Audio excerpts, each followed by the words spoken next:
पिछले एपिसोड में हम लोगों ने देखा था कि ली उनसी ने लीडर की और फ्लाइंग बोट से हमला करने के लिए ऑर्डर दे दिया था। अब नए एपिसोड से लीडर ने चिल्लाकर सभी को डिफेंस फॉर्मेशन सेट करने को कहा और सभी मेंबर फ्लाइंग बोट के हमले के सामने डिफेंस फॉर्मेशन सेट करने लगे। फ्लाइंग बोट की अटैक आकर सीधा फॉर्मेशन पर लगकर ब्लास्ट कर गया और कुछ लोग मर गए। लीडर जैसे तैसे बचकर अटैक की ओर देखने लगा। ब्लास्ट को देखकर टाउन के लोग डर कर कहने लगे, ये तो डिमोनिक कल्टीवेशन है, अभी भागो, अगर अटैक हमारी ओर आए तो हम उसका सामना नहीं कर पाएंगे। ये टेरिफाइंग है।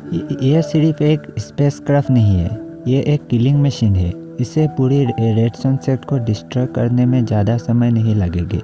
मास्टर सेफ ये सब देखकर डर कर कपकपाने लगे और याबाई से कहा, सीनियर क्या हम भी यहाँ से चले? सभी लोग जान बचाकर भाग रहा है। ये भाई ने कहा, जल्दी मत करो, अभी फाइट देखने में सबसे अच्छा समय है, चलो थोड़ी देर रुकते हैं। दूसरी तरफ लड़ाई की और रेड सनसेट के लीडर ने कहा, क्या तुम्हें लगता है कि मैं आसानी से हार मान लूंगा? और एक एनर्जी का जाइंट शॉट सामान करके ली यूनसी पर शॉट से स्लेस मार दिया। शॉट की अटैक को अपने तरफ आते हुए देखकर यूनसी ने अपना पावर अप करके बैटल आर्मर को एक्टिव कर दिया। बैटल आर्मर एक्टिव करता देखकर ये भाई मुंह में हाथ देकर हंसने लगा। ये भाई को हंसते देखकर सेफ ने कहा, सीनियर इसमें इतनी हंसी की क्या बात है? क्या आपको नहीं लगता है कि वो बैटल आर्मर ऑसम है? और आर्मर ने तो जाइंट शॉट की एनर्जी से तुरंत खुद को बचा लिया। ये भाई ने हंसकर कहा, हाँ ये बहुत बढ़िया है, और खुद से शर्माकर कहने लगा, शाबाश मेरी बच्ची। फिर से फाइट की ओर दिखाया जाता है कि दोनों लीडर और ली यूनसी एक दूसरे की अटैक करते हुए और डॉज करते हुए। ली यूनसी ने सेट के दूसरे मेंबर को लाइटिंग की स्पीड से मारकर आगे बढ़ गया और लीडर पर एक साथ 2 स्लैश मार दिया। ली यूनसी ने लीडर पर भारी पड़ता देखकर लीडर ने एक फॉर्मेशन डिश बाहर निकाल ली। उस फॉर्मेशन डिश से ली यूनसी को चारों तरफ से चेन निकलकर एक जगह पर स्टक कर दिया। ली यूनसी चेन के चुंगल से निकलने की कोशिश करते हुए खुद से कहा, अरे नहीं, मैंने उसके बारे में सोचा ही नहीं था। लीडर ली यूनसी को एक जगह स्टक देखकर फिर से जाइंट शॉट से हमला कर दिया। अटैक को अपने तरफ आते हुए देखकर यूनसी ने आंखें बंद कर दिया और कहने लगा, शिट, मैं तो गया इस काम से। तभी यूनसी को मुसीबत में देखकर जूनियर सिस्टर ने फ्लाइंग बोट से चिल्लाकर कहा, यूनसी अगर तुमने मेरी सीनियर सिस्टर को चोट पहुंचाया तो मैं पूरे रेडसन क्लैन का सफाया कर दूंगा। लीडर यूनसी पर अटैक करते हुए कहने लगा, यह तो बड़ी मुसीबत है, डिमोनिक गर्ल भी फ्लाइंग बोट में है। जूनियर सिस्टर ली यूनसी को फंसा हुआ चेन को तोड़ने के लिए शॉर्ट से चेन की ओर अटैक कर दिया, लेकिन शॉर्ट ने चेन को नहीं तोड़ पाया। ली यूनसी की कोशिश के बावजूद भी यह चेन नहीं टूट रहा था। जूनियर सिस्टर यह देखकर चौंक गया। लीडर ने जूनियर सिस्टर से कहा, क्या तुम्हें लगता है कि तुम अपने कल्टीवेशन से मेरा फॉर्मेशन डिस्क को तोड़ सकते हो? जूनियर सिस्टर ने चिल्लाकर कहा, सीनियर सिस्टर। ये सब देखकर लीडर ने हंसते हुए कहा, हा, तुम सब अब नरक में जाओ, और एक पावरफुल हमला कर दिया। तभी ये भाई डिसिपलों को मुसीबत में देखकर ली यूनसी के आगे पहुंच गया और कहा, मेरे निगरानी में कोई उन्हें नुकसान नहीं पहुंचा सकता, और अटैक को डिफ्लेक्ट कर दिया। यह देखकर लीडर चौंक गया और खुद से कहने लगा, यह अटैक ब्लॉक हो गया, पर कैसे ब्लॉक हो सकता है? ये भाई को देखकर कहा, यह आदमी कौन है? आखिर इसने यह सब कैसे कर लिया? मेरी सबसे पावरफुल अटैक इसी तरह रुक गया, और वो बिल्कुल सही सलामत है। ये भाई ने ली यूनसी को फॉर्मेशन से फ्री कर दिया। वो लोग ये भाई को देखकर कहने लगे, यह तो मास्टर है। मास्टर को पहचान कर दोनों घुटने में आ गए और मास्टर को रिस्पेक्ट देने लगे। जूनियर सिस्टर ने कहा, योर डिसिपल जुगे फू पे रिस्पेक्ट टू मास्टर। अब पता चला इस जूनियर सिस्टर का नाम जुगे फू है, लेकिन हम फू कहेंगे। और दूसरे ने कहा, योर डिसिपल ली यूनसी पे रिस्पेक्ट टू मास्टर। ये मैंने कहा, उठो तुम दोनों, पहले अपने पीछे वाले आदमी को ध्यान रखो।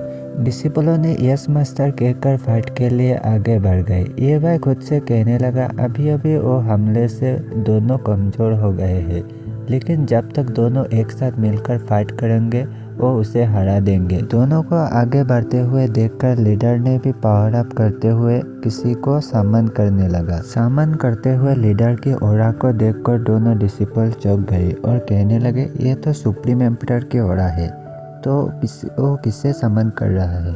तभी समन हुए आदमी येबाई और उसके डिसिपलों को कहने लगा, मैं सीक्रेट लैंड का रेड ब्लड एम्परर हूँ। तुम जैसे तुच्छ इंसान की हिम्मत कैसे हुई मेरे लोगों को मारने की? मैं तुम्हें अपने पापों को सुधारने की मौका दूंगा। बस अपने कल्टीवेशन को डिस्ट्रॉय कर दो, वरना मैं तुम्हें और तुम्हारी फैमिली मेंबर को मार दूंगा। जूनियर सिस्टर फू ने कहा, पहले खुद को देखो बुड्ढे, बिल्कुल बकवास। और मन में कहने लगा, हमारे मास्टर हमें पीछे से देख रहे हैं, इसलिए डरने की कोई बात नहीं है।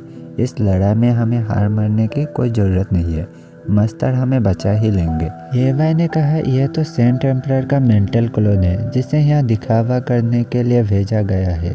वो सचमुच खुद को असली एम्परर नहीं समझता है ना?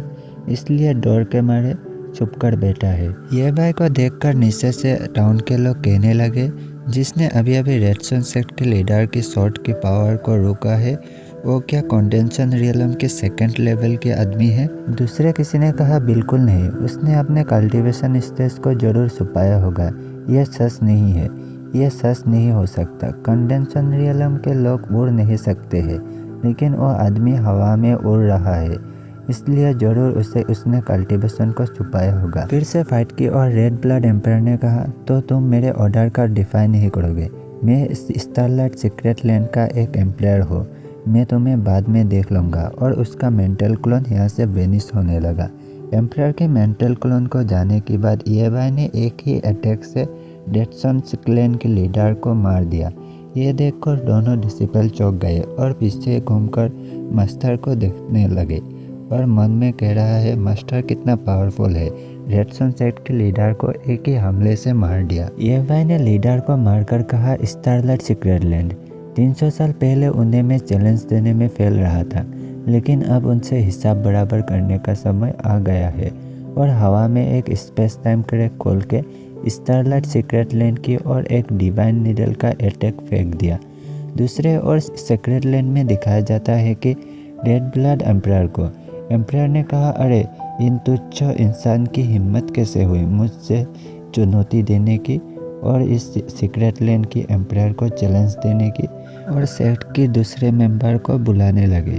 तभी येबाई ने जो डिवाइन नीडल का अटैक भेजा था, वो एम्परर की ओर आगे बढ़ने लगा। ये अटैक देखकर एम्परर चौंक गया और कहने लगा, ऐसा नहीं हो सकता है, ये डिवाइन नीडल अभी भी यहाँ क्यों है?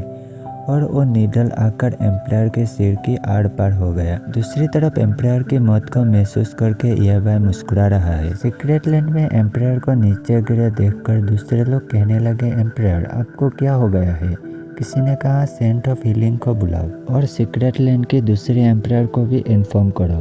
फ्लेम एम्परर अंदर आते हुए कहा, यहाँ क्या हो रहा है? एक आदमी ने कहा, एम्परर रेड ब्लड को अचानक कहीं से एक डिवाइन नीडल आकर लग गया, तब से उनका हाल कुछ ऐसा हो गया है।